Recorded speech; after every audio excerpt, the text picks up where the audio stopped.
We're off to fight fires on our engine bright red.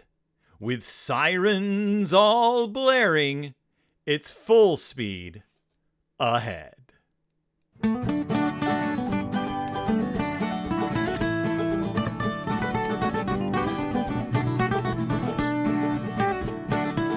Welcome back to Deep in Bear Country, a Berenstain Bearcast. I am your host, Phil Gonzalez, and this week, there is currently this meme going around, this sort of, it's not even a meme, it's just like a thing, like a statement somebody made. I don't know if it was on Twitter, I don't know where it came from.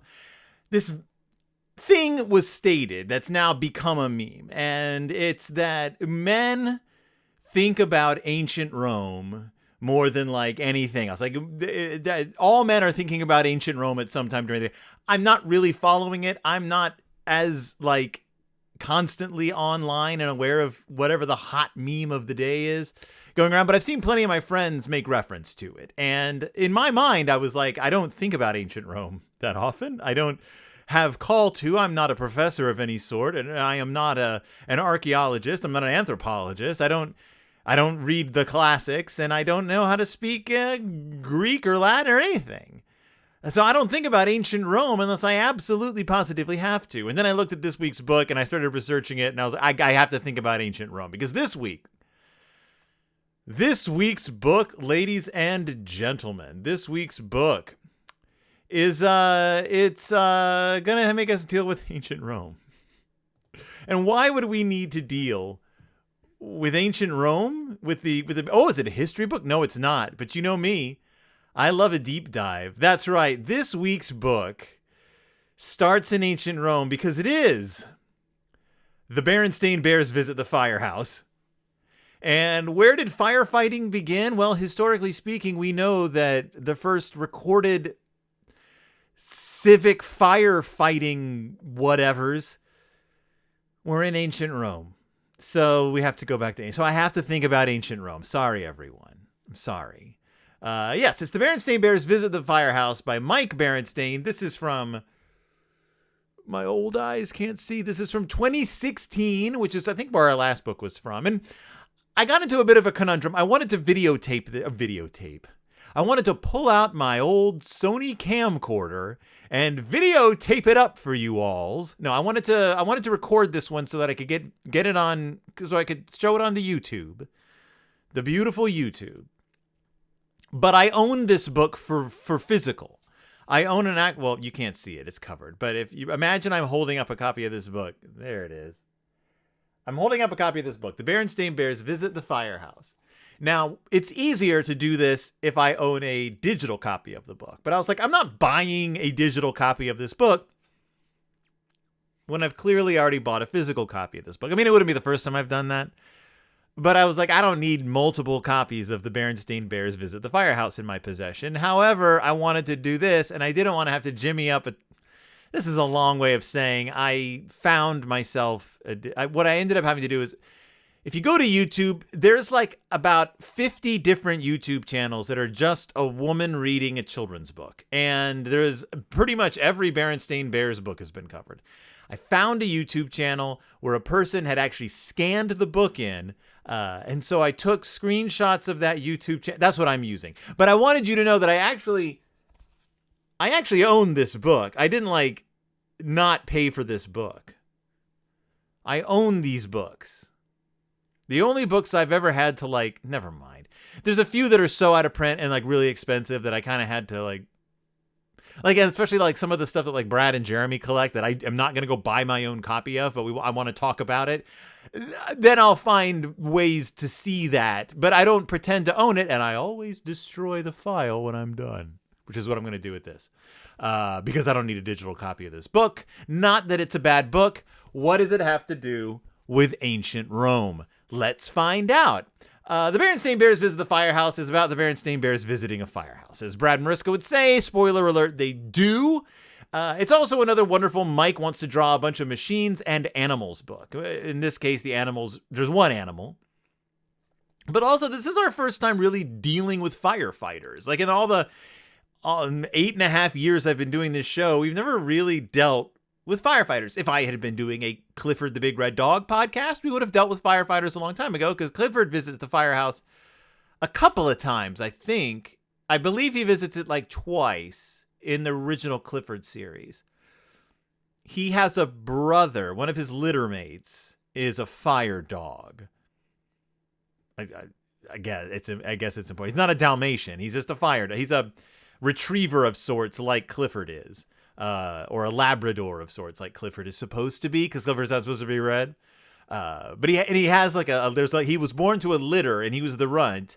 And throughout the book series, the original book series by Bridwell, Norman Bridwell, you meet many of Clifford's brothers and sisters, just like Snoopy. You eventually meet like all of Snoopy's littermates as well. With Clifford, you meet them, and one of them is a big heroic fire dog. What was I talking about? So if we had been doing a Clifford podcast, we would have talked about firefighters already. Except we'd have to talk about like firefighters in the 1950s or 60s, whenever that book came out. We're talking about modern firefighting here. But in order to talk about modern firefighting, we got to go back, way back to ancient Rome. The ancient Romans had, so the weird thing about fire brigades, I guess, is how we think of them. They're fire brigades, fire departments, firefighters, formerly firemen. Is that there's this weird, I can't go into it because we'll be here all day and I'm not a historian, but there is this link between the birth of the fire brigade and the birth of the police department, and the origins of those two and how they're tied into what was known as like a night watch.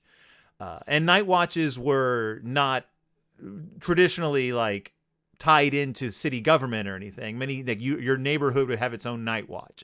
Neighbors were expected to patrol their own areas, and that went for policing, and that went for fire protection. But it was in ancient Rome that they started really sort of trying to get it together. I'm going to pull this up here.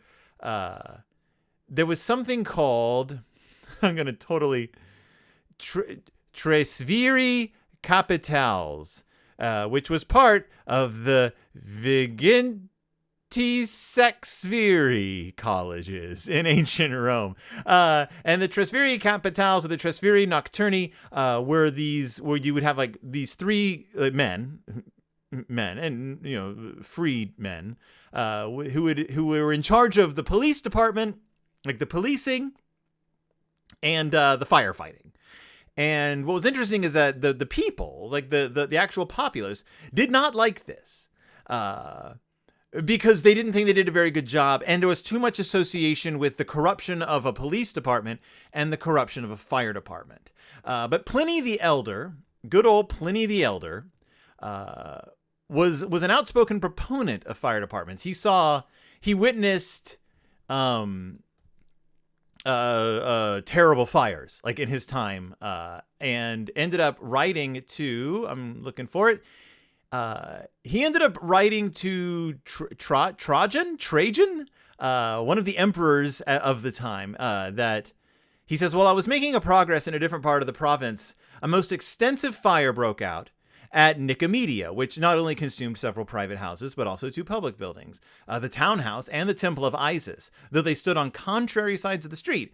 The occasion of its spreading thus far was partly owing to the violence of the wind, and partly to the indolence of the people, who manifestly stood idle and motionless spectators of this terrible calamity. The truth is, the city was not furnished with either engines, which presumably is a way of like getting water from one point to another, buckets, or any single instrument suitable for extinguishing fires, which I have now, however, given directions to have prepared." So Pliny has provided sort of a rough outline on how to put together a fire department. "You will consider, sir, whether it may not be advisable to institute a company of firemen consisting of only of 150 members. I will take care none but those of that business shall be admitted into it, and that the privileges granted to them shall not be applied to any other purpose. As this corporate body will be restricted to so small a number of members, it'll be easier to keep them under proper regulation."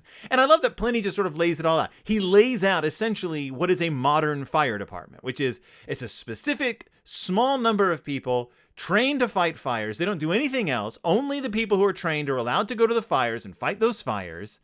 You keep the numbers small enough so it's not overwhelming, presumably so they don't form their own like political party, as tends to happen.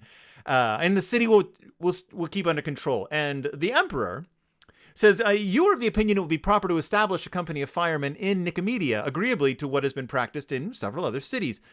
But it is to be remembered, I like this, that societies of this sort have greatly disturbed the peace of the province in general, and of those cities in particular. Whatever name we give them, and for whatever purposes they may be founded, they will not fail to form themselves into factious assemblies, however short their meetings may be. It will therefore be safer to provide such machines as are of service in extinguishing fires, enjoining the owners of houses to assist in preventing the mischief from spreading, and if it should be necessary, to call in the aid of the populace. So there was this push and pull between wanting an organized firefighting brigade and wanting the population to take care of their own houses. Because if you start making organizations get organized, and those organized organizations become a problem. Ultimately, of course, we did see rough approximations of what we think of as fire brigades springing up, but the boom of the firefighting, the boom of the fire brigade really started in London. That was when because London, okay, so again, I can't go into this. You can look this up online. There's so many wonderful videos on the history of fires in London because they were well documented. Like this was not this, like even going back so far as like the pre-1000s, fires were a huge deal. Why? Because houses were made out of the most combustible things on the planet. Like it's almost like they were like, should we build our houses out of wood? And the house makers were like, is there anything more combustible we could use? Is there anything more combustible, deadly, and spreadable? And don't even get me started on when chimneys were invented. That was like a whole other thing. And I know you're thinking like, well, don't chimneys carry things up and out? They do. They carry hot ashes and smoke up and out, which lands on the roof of your house and sets it on fire. Also, chimneys are weird and they require like very, very specific ratios of dimensions from the base to the top to the length, and if you don't put those all together, the smoke doesn't go up, they get too hot. And also, if you're using cheap brick, that brick will explode. Like if the brick has any moisture in it, that moisture will expand as it gets hot and just pop and explode, and then houses will explode.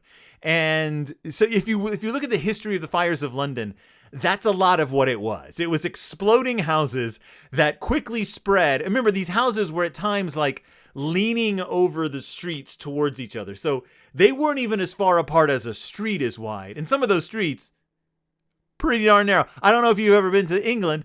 I sure haven't. But I do know one thing. Not all those streets were designed for cars. They weren't always designed for cars. And things caught fire. So these brigades were established. And what's really interesting is the notion of, I believe it was in the 17th century and maybe in the 16th century, one of the two, fire insurance was this thing. And you'll see if you paid a fire insurance company, you were required to have their symbol posted outside your building, either your house or your place of business. And you'll still see them today. One of the most popular ones is I can't remember what the company is called, but you'll see like these metal, like two hands shaking, like that was like the company's logo, and just this like big metal like thing fastened to the wall, so that the fire brigade, like that company would have a fire brigade, and they would know which houses were that company's houses. Now there was always this persistent myth that fire brigades for certain insurance companies would only put out houses that insurance company that were insured under that company. And you'll still hear that today. They'll be like, firefighters would get there, they'd see the house on fire and be like, oh, that's not ours, and they just hightail it out of there. Research into this, like historical research, had to be undertaken to figure this out. I looked it up and I read it. There's a website called Paul J. Silito, in December of 22, so just last year, wrote a whole paper called "Did Insurance Fire Brigades Let Uninsured Buildings Burn?" And it's a long study with, how many footnotes does this thing have? A lot, like over 100, like 106 footnotes. looking into insurance papers and historical documents, going way back. Come to find out, they did not just let buildings burn. In fact, the incentives that the city placed on fire brigades, which was basically the first person to get there gets a chunk of change, meant that they were competing. And in fact, what ended up happening was there were eventually, I believe into the 19th century, ultimately over 20 different insurance companies operating in London.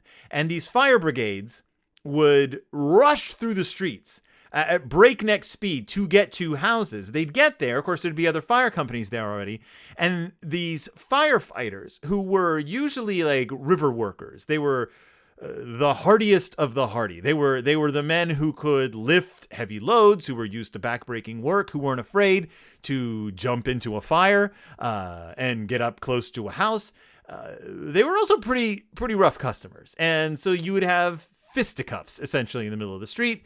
And also, if you didn't get there first, and also if, say, the Thames was ebbing at the time and was at a low point, or if there was a drought and there wasn't that much water in the Thames, you just didn't have anything to fight the fire with. Like if you didn't have water, you couldn't fight the fire. So you had all these competing fire insurance companies, all these competing engines, all these competing firefighters fighting in the streets, getting mad, having nothing to do because they would get there and then they'd just stand around doing nothing.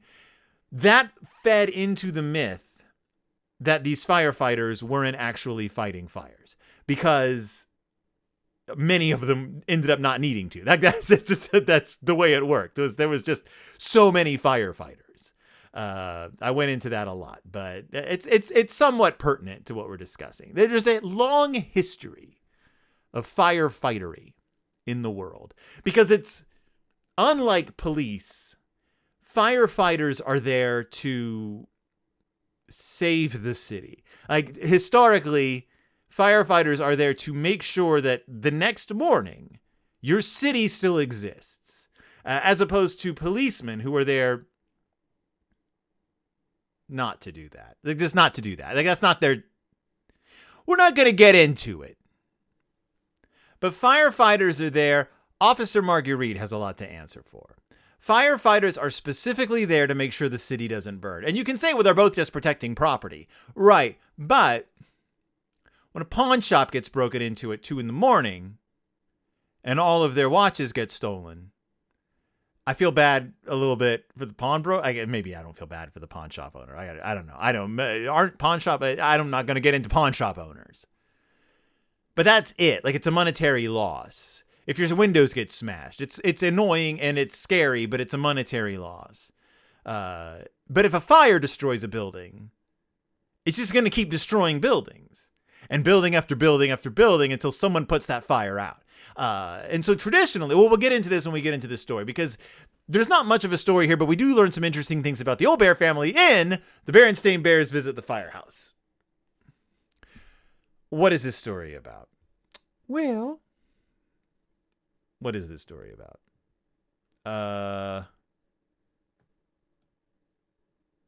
I don't know. It is about the Cubs are all sitting around playing with fire trucks. This is unusual behavior for the Cubs. We don't usually see them all playing the same thing together. It's brother and sister and Honey. They're playing with fire trucks, making noises, clang, clang, clang, EU, brr, brr. It's funny. Like the divisions between the Cubs because of their ages and their intelligence and their interests is usually drawn pretty harshly in these books. Not as a way of dividing our beloved Cubs, not as a way of criticizing them, but as a way of saying they're individual people. It's interesting to see them all playing together. Oh, it's really interesting to see Mama and Papa standing behind them, holding each other's arms in like love and tenderness. Parents don't do that. I mean, maybe they do. Maybe the Cubs have been fighting all day and they finally got them settled down. I don't know. All I know is that these Cubs not only have a bunch of toys, they have a house that's actually on fire. They're pretending the trucks are rushing to the fire and there's like a toy house in front of them. It just looks like the house is on fire. I don't know if like maybe brother like got some of his famous chemicals out. Maybe he turned to old nerdy turdy. What's his name? Ferdy Factual. Not nerdy turdy. I don't know why I said that. That's rude and uncalled for. He turns to Ferdy Factual and he's like, do you have any of them fire chemicals? And Ferdy Factual's like, do you mean like something that'll put out a fire? He's like, no, something that'll make a fire. You have anything that'll make a small fire? Just a little one that we can play with. And Ferdy's like, the fire doesn't work that way? I don't think fire works that way, bro. Yeah, I don't think you understand the nature of fire. And Brother's like, I don't know. You make it small enough. Can't we put it into a little toy house and have our little fire engines go? And we can play with the fire? And Ferdy's like, that's literally the opposite of how it would work. The house would completely be engulfed in flames and it would spread to your carpeting. And then your owl lamp. And then where are you going to be? You live in a log. You live in what is essentially firewood, brother. Don't play with fire. Is what Ferdy Factual might say if that had actually happened. So Pop is like, you know what? Your cousin Wilbur is a real firefighter, and he lives at the firehouse. He says Wilbur lives at the firehouse. I don't think Wilbur lives at the firehouse. I think Wilbur is at the firehouse a lot. He sleeps there. It's his job. But I bet Wilbur has a house. Like, I bet if Wilbur never left the firehouse, that would be a book in and of itself. Also, I don't know who Cousin Wilbur is. I know who Uncle Wilbur is. We talked about him in the Berenstain Bears Give Thanks. We have an Uncle Wilbur. Never heard of this Cousin Wilbur, but he says, your Cousin Wilbur. Now, he could be referring to Mama. He could be like, your Cousin Wilbur, like turning to Mama, because he is gesturing sort of towards Mama in the picture. Your Cousin Wilbur is a real firefighter. Then he turns to the Cubs. He lives down in the firehouse. That's all I can imagine, because this cousin is not a cub. He's an adult man. He's a grown man. He's not a child who works at the firehouse, who lives at the fire. He's not like they're like Jackie Cooper-esque mascot. He's a man, a strong man who works at the firehouse, fighting fires. Also, the Cubs don't seem to know who he is, because the brother's like, really?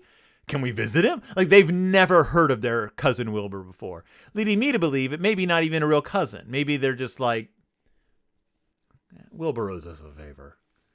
Let's take the kids to meet him. Let's go meet real firefighters. So they head on down, and here comes Wilbur. He's got like a hat, like not a fireman's hat, but like hello, it's a white hat, and I'm wearing a white shirt because I'm that kind of firefighter. What is he, like a chief? I don't know who wears that hat. Did he just come off of his yacht? I can't tell. In any case, he's very happy to greet them. He's like, what brings you down here, eh? And the Mama and Papa are like, we thought you could give the Cubs a tour of a real firehouse. And I'm like, that's you may be imposing on them. Like, who knows? I don't know. What do firefighters do? What do firefighters do all day? Also, this is how the movie Wreck begins. This is the beginning of the movie Wreck. And don't worry, this entire book is the beginning of the movie Wreck. If you haven't seen the movie Wreck, R-E-C, it's a Spanish film about a female reporter for a sort of a fluffy morning type show, like I don't know, a Check It Out with Steve Brule type show, where she goes out and she meets community members and talks about their interesting jobs. And so she's filming a fluff piece about a firefighting brigade. And she goes to the firehouse and meets all the firefighters and eats with them and sees how they cook and what they do to hang out. And they flirts with them a little bit, and they're all very rough and tumble and nice. And they get a call. It's actually a medical emergency. So they hop in the truck, and she puts on a hat and gets in the truck with her cameraman. It's all found footage. And they head on down to this apartment building because there's a woman in distress. And they're going to go check it out. And they get there, and then all heck breaks loose. And it's one of the most terrifying films ever made. It's pretty scary. But it's also a found footage film. And the woman who played the lead, whose name I can't remember, was an actual television host. Like, that was her job. She was a Maria Menounos type. And they cast her in the role because she was just a natural at it. She's amazing. She pulls it off well. She's great. She's in a few of the sequels. And I am an unapologetic fan of Rec 3. It's more of a comedy. It's got a lot of dark humor in it. It's also really plays with the found footage aspect very hilariously. It's more of a commentary on found footage than an actual found. It stops being found footage at one point, but the way it does it is thumbs its nose a little bit at the setup of the genre. In any case, check out the Rec series. Rec 2, Rec 3, and Rec 4. Rec 4 is not my favorite. Gets a little too, it's like the opposite of Rec 3. It takes itself a little too seriously, gets a little too into like the lore of Rec, but it's got some great acting and some good chills and thrills. But it starts with him going to a firehouse and kind of being greeted like this. So the Cubs meet the firefighters, and they also meet Paisley, the firefighting dog, or no, the fire dog, not firefighting dog. This dog does not fight fires. It's a fire dog. What's a fire dog, by the way? First of all, a fire dog is a metal thing that goes in front of a fireplace. I was like, oh, I did not know this. But fire dogs are like these. They're not shaped like dogs. No one knows really why they're shaped. They're called fire dogs. They're called fire dogs. They go in front of your fireplace. But fire dogs, Dalmatians. Not all fire dogs are Dalmatians, and not all Dalmatians are fire dogs. That's it. That's all I have to say about that. No, fire dogs. I was like, why? Why are Dalmatians? Like, you see Dalmatians as like, that's a fire dog. Why Dalmatians? We'll come to find out. When the Dalmatian breed was introduced, it was introduced as what is known as a carriage dog, which is a dog that would follow carriages. You would raise a dog or a breed to follow your carriage, like your horse-drawn carriage in the countryside or wherever, and to protect you. It served several functions. It was there to because fiercely loyal dogs and fierce dogs, like Dalmatians they're no dogs to fool around with. Like they will go at you if they need to. Dalmatians they were there to protect the carriages and scare off, any possible like brigands or whatever. But also because in order to become effective carriage dogs, they were raised alongside the horses. So you would have these puppies, you'd be training them to be carriage dogs. They'd sleep in the stables. They would be raised with these horses. So they were essentially the horses' family. And one of the benefits of that is that the horses were then calmed by the presence of the carriage dogs. The carriage dogs were there to not only protect the people there, but also to take care of the horses.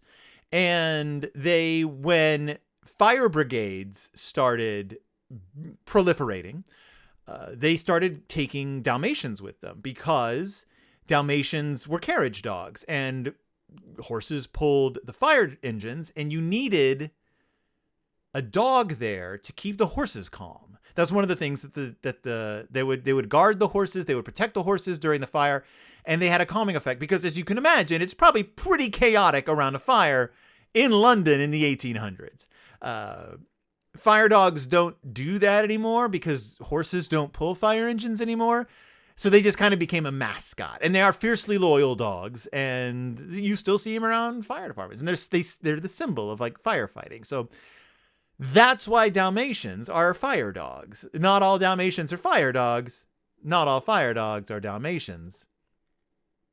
I don't know. That's it. That's all I have to say about that. Fire dogs. They're cute. Paisley is a fun name for a dog too. I like that name. So here's where we start getting into like the nuts and bolts of everything. So Cousin Wilbur's like, fire trucks are called fire engines, which I think we know. This is the pumper. So he's talking about the different types of fire engines, and this is actually educational. So listen up. So there's the pumper. You could probably figure out what that is. It pumps the water. So it has the hoses and the pumps. You connect the hose up to the fire hydrant. The engine in the machine pulls the water. I mean, the fire hydrant's really pressurized anyway, but it goes through the machine, comes out the hose super pressurized so that it can reach really high and really far. But then you also have the hook and ladder, which is a much bigger truck that has a giant ladder that can reach really high in the buildings. Now, Sister says, why is it called a hook and ladder truck? And Cousin Wilbur says, because of these. And he pulls down a fire hook. And you can see the fire hook in the picture, but I'm sure you've seen them. They're long poles with a pike and a hook at the end. And he says fire hooks are used to tear down walls and ceilings in a fire. Now, he doesn't go into that. Like, why do you need to tear down walls and ceilings? Well, what I learned as a kid was you use these poles if people were trapped inside, you needed to get through a wall, you would tear it down with a fire hook. What they're really for is, initially there were two major tools in a firefighter's toolbox. Forget about the hoses for now. Forget about the buckets. Forget about bucket brigades. The two big tools in a firefighter's toolbox were the axe and the hook, both of which were used to knock down the building that was on fire. Why? Because it was more important to get the fire stopped than to save the building. That's just that because the danger of the fire. The reason no one would not put a fire out, regardless of whose insurance company it was, is because if that fire gets out of control, you're going to end up with one of the like 8 major fires of London, because they just spread and they don't stop. So a house is on fire. If it's gone past your basic, if it's starting to look bad, you grab those hooks and you just start pulling the house down. Like you literally just start ripping the walls down so that the fire will become contained and not spread to the houses on either side of it. I don't think that Wilbur does that. I don't think that too many houses. First of all, the houses in Bear Country, pretty far apart. For another thing, we'd probably hear about it if that was the case. So then he shows the biggest truck, the tiller rig.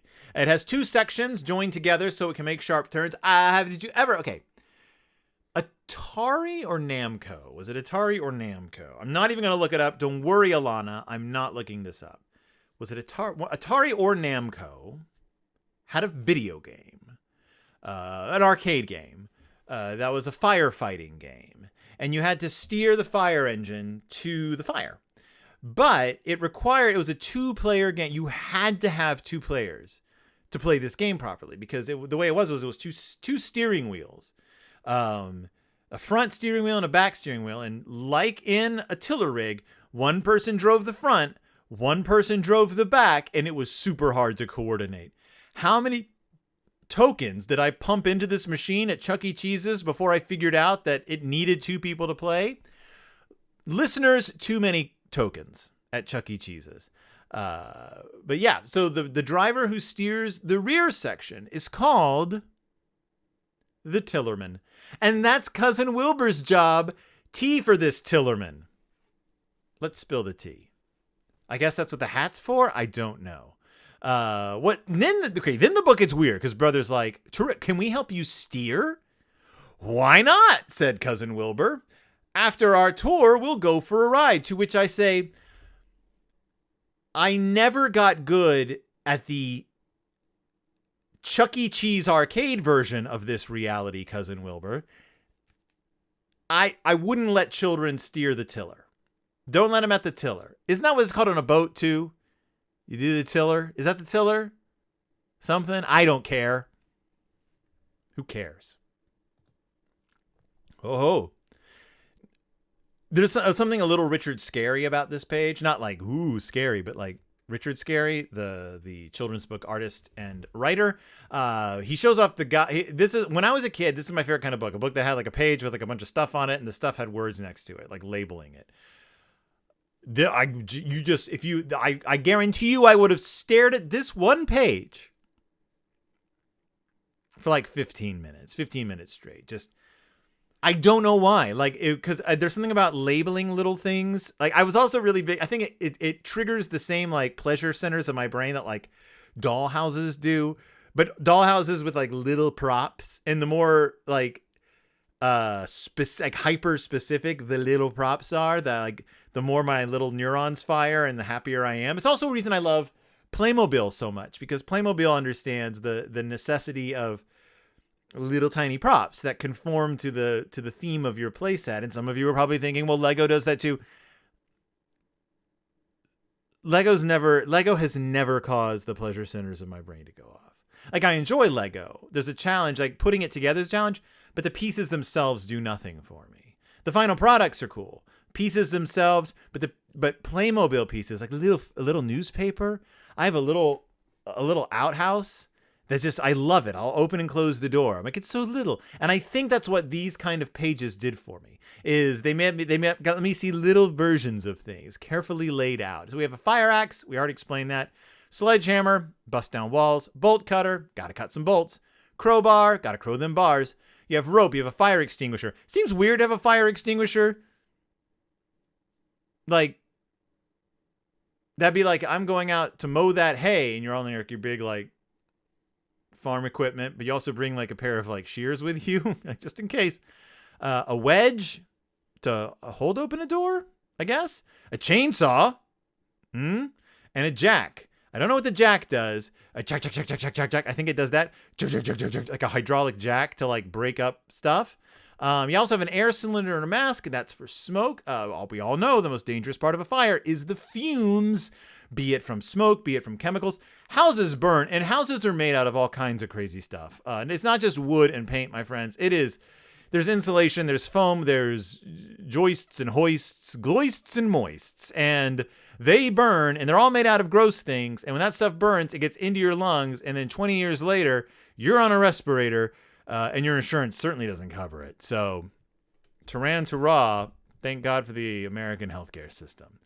I mean, I assume if you're a firefighter, you have some sort of insurance, but I bet it's not great. What's this funny looking thing? Asked Brother. Oh, these are the jaws of life, said Cousin Wilbur. We use them to pry things apart when we need to get into tight spaces. And he does not go into the jaws of life any further. But you can bet your booty I did. I was like, you know what? I don't know enough about the jaws of life. What are jaws of life? Well, they're actually called hydraulic rescue tools. There's three kinds of hydraulic rescue tools in general: cutters, spreaders, and rams. And I think you can figure out what each one of those does. Cutters cut, spreaders spread, and rams are a very, very good Paul McCartney album. So you have cutters which cut, and these are all hydraulically powered. So these are powerful things. They were invented first used, I should say. They were invented in 1961, first used in 1963, and they were used for race car drivers, of all things. Like, when you would get in a crash, you would be trapped in your car, and they'd have to get you out. They were invented in 61 when George Hurst of Hurst Rescue Tool saw an accident at a stock car race, and it took over an hour to get the injured driver from the car. So they would be cutting at the car with, like, circular saws, which were loud and caused sparks, which could start a fire. They were slow. You would try to pry things open with crowbars, but that could sometimes, like, pop the vehicle apart in the wrong places. You could injure the person who's trapped inside. So you had these hydraulic rescue tools, which were quieter, and it's like it keeps the stress level down. They're fast, they're strong, and they're more versatile because they can spread things in easy spread. If they have a blade, they can cut. You can lift things. You can pound through things. And they started calling them the jaws of life. Mike Brick, who is Tim Smith and Mike Brick, invented the spreader, and then they later developed the cutter and the ram. And Mike Brick coined the phrase "jaws of life" after he observed people saying that the device, quote, snatched people from the jaws of death. And then, so that's when they started saying, well, these are the jaws of life, because they're the jaws of life. It's funny. It's a play on an old expression. I didn't know that. All I know, as a kid, jaws of life were usually it was a punchline. Something bad would happen, and a character would be like, get the jaws of life. And you'd know that you were supposed to laugh. I didn't know what jaws of life were. I think when I was a little kid, I thought they were just Data's teeth, springs with teeth on the end from Goonies.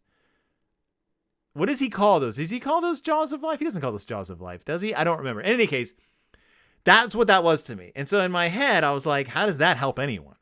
I don't get this at all. If you notice, I haven't talked much about the Cubs. Cubs are barely in this. The Cubs aren't doing anything. They're just getting shown around the fire. I mean, that's fine. You know what? They don't need to be the center of everything. They try on the fire helmets. That's really cool. They're like, well, where do you live? Do you live here? To which Cousin Wilbur's like, don't tell anyone, but yes, I do. Yes, I live upstairs, says Cousin Wilbur. And when as they're heading upstairs, they're like, what's that pole? And he's like, oh, we slide that down that fire pole, so we can get from the top floor or the bottom floor. And now I love this part. This is the part that I was like, that really made me look into the history of fire poles. Don't worry. Mama says, is that safe? And Cousin Wilbur says, not always. Some firehouses don't use them, but it is the quickest way to get downstairs. And I was like, whoa. We're calling out fire poles in this like book for children about how awesome firefighters are. We're calling out fire poles as not always being safe. I've got to look into this. How dangerous are fire poles? Well, I learned that the history of the fire pole, which I love, and I love all of you, so that's why I do this for you. The history of the fire pole, or fireman's pole, or sliding pole, or firefighter's pole, it comes from the 1970s. In Chicago. So traditionally firefighters would sleep in the firehouse. They would sleep on the second floor because below them were the stables. That's right. You had the horses there to pull the carriages. So you slept above the horses and the carriages were down below. But there was a pole that they used as part of a lift, a hay lift. And in the 1970s, firefighters, I guess we know who, George Reed, a Chicago firefighter, decided to use the pole in the hayloft to slide down when they got called to a fire. That way he would get down to the ground before the rest of the guys did. And they just started using this. They actually installed Company Captain David Kenyon of Engine Company 21 petitioned the department to be allowed to install the pole in the sleeping space and to cut a hole in the floor and put a pole in so they could slide down into the carriage house.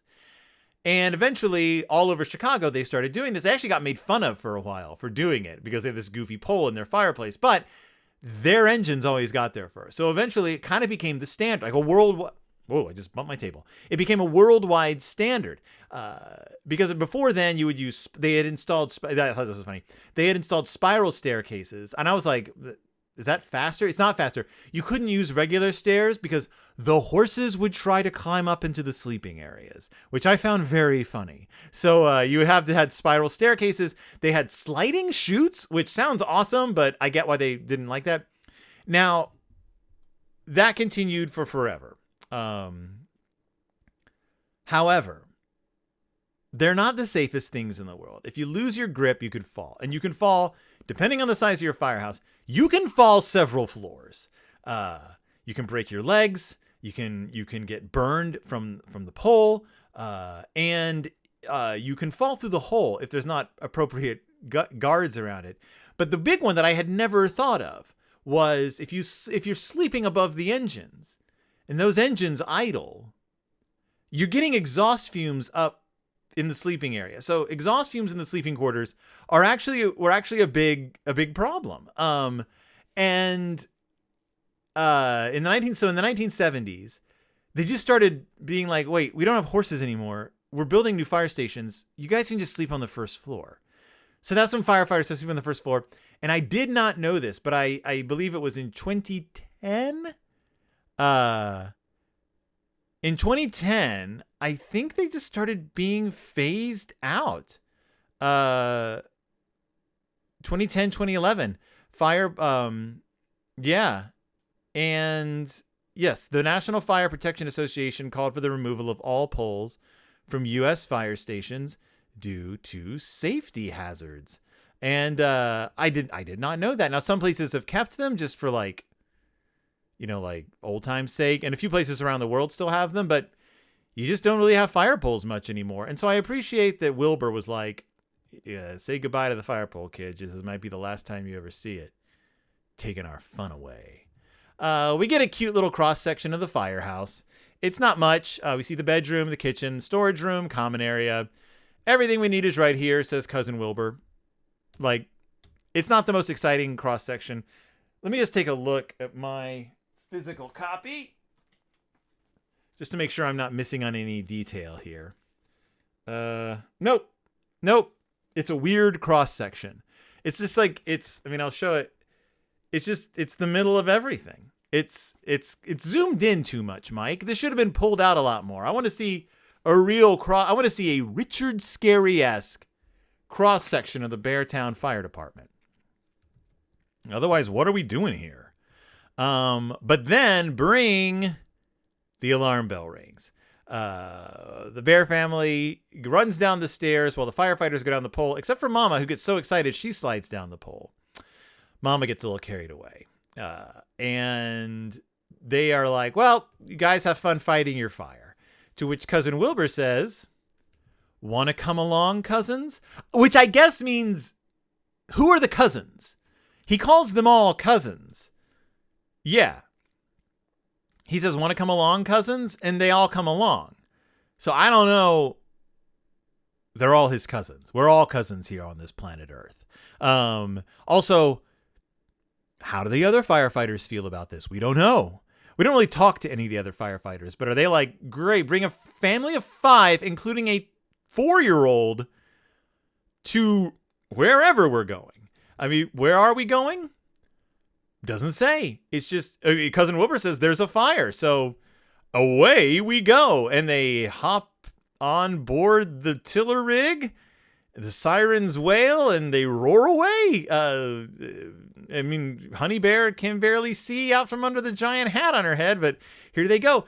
This is where I'll step in and say, if you listen to the episode where I interviewed my parents, you'll know that my dad was a firefighter. He was a volunteer firefighter. And every once in a while, sometimes, not often, sometimes we'd be driving to or from someplace, on the weekends especially. And his pager would go off. He always had it was a large pager, it was like a brick. And he'd clip it onto his belt and it would go. I haven't heard this, probably since 3rd grade, 4th grade. He broke his leg and he stopped being a volunteer. He broke his leg and was like, I got to slow down.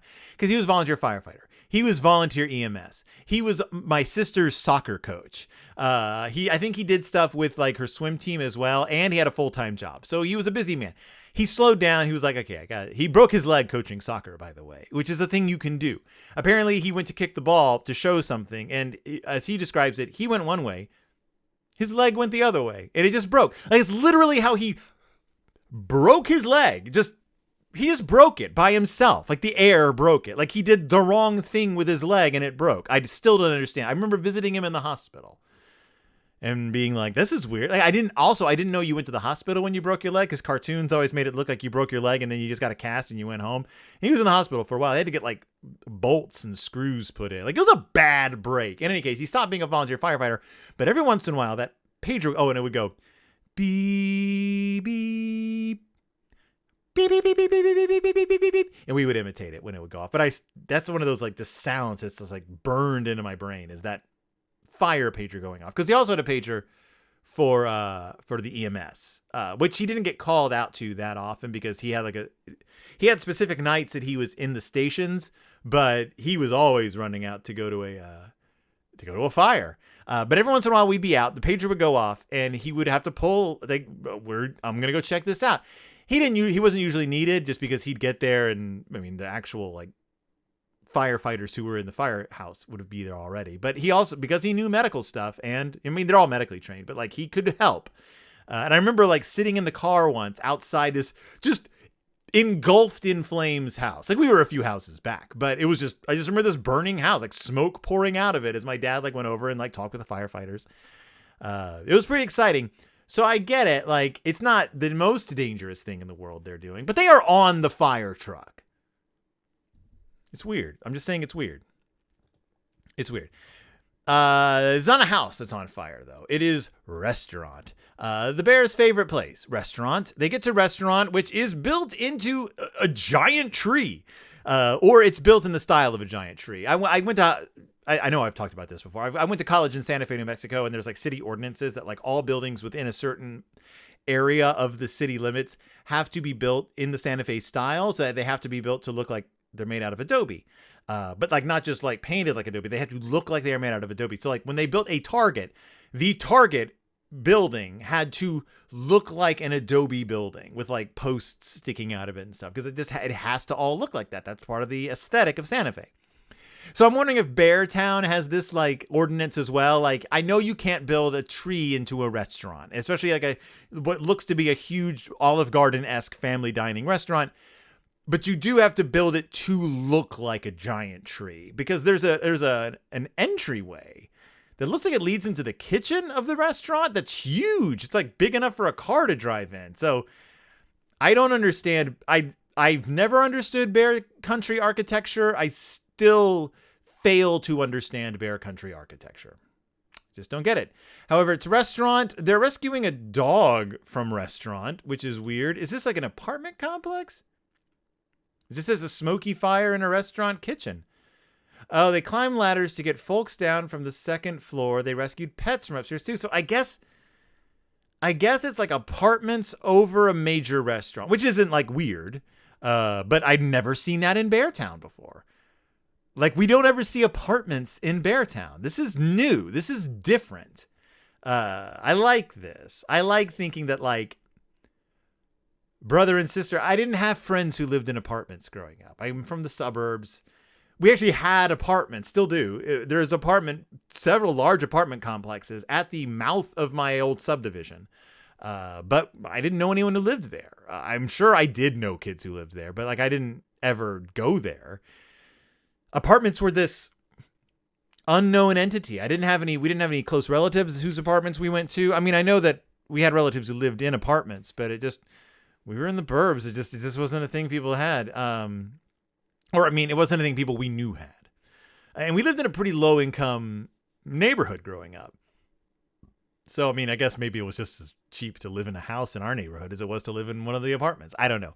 They may be like Section 8 housing now. I'm not sure. I don't know how it works, but they're still there. They're nice apartments. They look like nice apartments. I don't know. This is where it is in Beartown.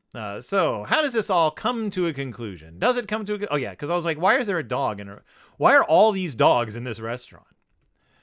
So is there a conclusion to this story? Why, yes, there is. It ends.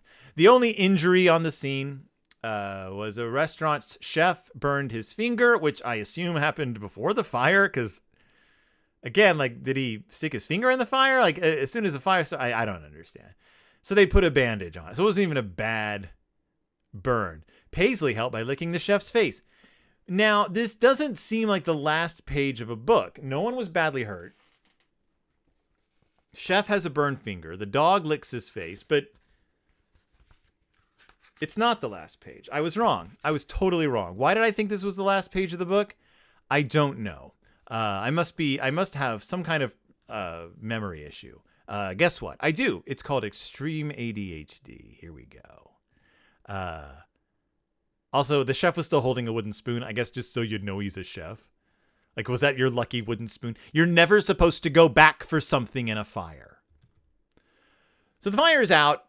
The firefighters pack up their gear. It's time to head back to the firehouse. Restaurant is okay. Yeah, and you look at it, they boarded it all up. Like, restaurant looks shut down. Like, I'm really sorry to say it, but I don't think restaurant's opening back up for a while because that fire spread. They had to board up those windows in the upper floor apartments. If you look behind restaurant, you see, like, we're in the heart of Beartown, I guess. So, it's pretty fun stuff. So now we're on the final page. That's what it is. We're on the final page now. They're all very excited. It's quite a tour. Very exciting. The brother and sister help Cousin Wilbur steer, which scares the heck out of me, kids. Stop doing that. Here come the brave firefighters. They all cried, clang, clang, E-O, E-O, berm, berm. And that's it. That's the way the story ends. That is the Berenstain Bears visit the firehouse, and it has a great cover. It's as nice. Although I question the Mike's use of motion lines in the cover, because it's a nice shot of the fire engine screaming towards the cover, like the reader at a nice like angle, nice perspective shot.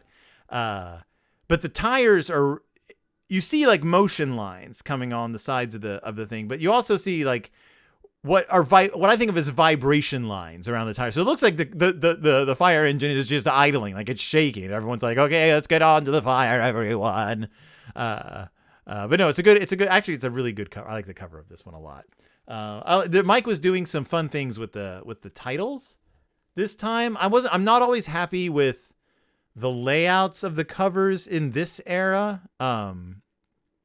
Just it's my own personal taste. I feel like sometimes like he's doing fun things with the titles, which I appreciate, but they're not always like centered, what I consider centered aesthetically well. There's something off about them. That's my critique as a big know-nothing. as a guy who doesn't know anything about anything. And there's no questions or answers. There's just ads for other Berenstain Bears books on the back, including a box set. Phonics Fun, which I think we already did. We did Phonics Fun, right? I think we did. That's me throwing my book onto my bed. Or a bed. The bed. It's not my bed. It's the bed. In the office. It's the bed we, like, if like one of us has to stay up really late and we don't want to wake the other person up, it's a bed you can like crash on. Like if you're just like, I'll just crash here on the bed. Or if I'm reading to Mitzi and I need to fall asleep because I'm old, I'll fall asleep on this bed. It's a comfortable bed. But that's the Berenstain Bears visit the Firehouse. They visited the Firehouse.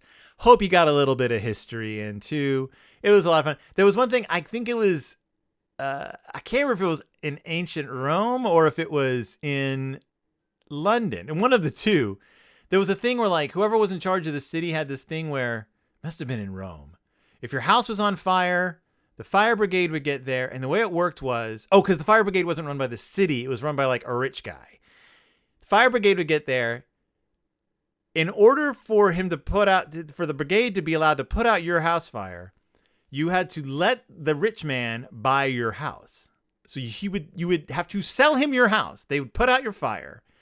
And then you'd have to buy it back from him at an inflated price. Like that's pretty sketch. So if you have problems with the firefighters today, just thank God they're not pulling that kind of stuff. Kind of. They're not really. We do pay for the firefighters, but not in that way. So that's the Berenstain Bears visit the Firehouse. It's fun. I liked this book. If you have kids who are big into fire trucks and stuff, and like are like always like, I want to see the fire trucks, this is a good book to get. This is one of those, like, it's a good one. And we learned about Cousin Wilbur, whoever he may be. Whose cousin is he? We don't know. We don't know who Cousin Wilbur is. We know he has a job, and he seems pretty nice, and that he inconveniences his coworkers by bringing 5 members of his estranged extended family along to a burning restaurant in the heart of Beartown. So, Berenstain Bears visit the Firehouse. It was between this book or a book about pirates, and I figured I would have an easier time researching the firefighters than I would researching the pirates in as little time as I gave myself. And I think I was right. We doing pirates next week? Maybe we'll do the pirates. People want to hear about pirates? You want to hear about pirates? Maybe I'll do pirates. So tune in next time when I might be talking about pirates. Otherwise, thank you so much for joining me. Thank you so much for listening. If you're watching this on YouTube, thank you so much for watching me move around. Wiggle around. If you watch this on YouTube on the Phil Gonzalez channel, and you'll see my little logo that says It's Phil. It's just like the one. Well, let me show you the It's Phil. Nope. Let me show you the It's Phil logo. If you're watching this, it's the logo. It's the picture of me on my logo. If you find something called Phil Gonzalez and it has this logo, it says It's Phil, little cartoon boy. That's me, Phil. It's me. Thank you so much for listening, watching, joining me. You can listen to my other podcast, It's El Toro Time. We're covering a Flannery O'Connor story this week. So if you like Flannery O'Connor, listen to us talk about Southern Gothic, talk about the ugly stories. That's an interesting like subject, like the history, like kind of like the ugly narrative, like, yeah, like there's this thing in Southern Gothic writing. It's in a lot of narratives as well, but like in Southern Gothic writers, especially women writers, like really grabbed hold of this one and carried it, which was the notion that if you're a woman of a certain status, like a certain level in society, you have 2 ways of being powerful at this time, which was one was to be so beautiful and marry someone rich. The other one was to make yourself as unattractive as possible so that you didn't have to conform to the expectations of society. It was a form of rebellion. It was a form of political rebellion. It was a form of social rebellion. And there's many stories written about that happening, and I think they're called ugly stories or ugly tales. And we're covering one of them on It's Del Toro Time, Good Country People, by Flannery O'Connor. So if you want to hear us, and by us I mean me and Willow, talk about that, give it a listen. At some point, Pizza Toast will be back. I don't know. I need to talk to Christy. She's a busy person. I'm a busy boy. So we'll talk at some point. Otherwise, keep on trucking, keep on keeping on, and I'll see you all next time deep in. Don't forget to stop, drop, and roll. Bear Country? Is it playing the song? No, it's not. Now it's whoa, that's a little too loud. Is it playing the song? It's playing the song. I'm still getting a handle on this live recording thing. Goodbye, everybody.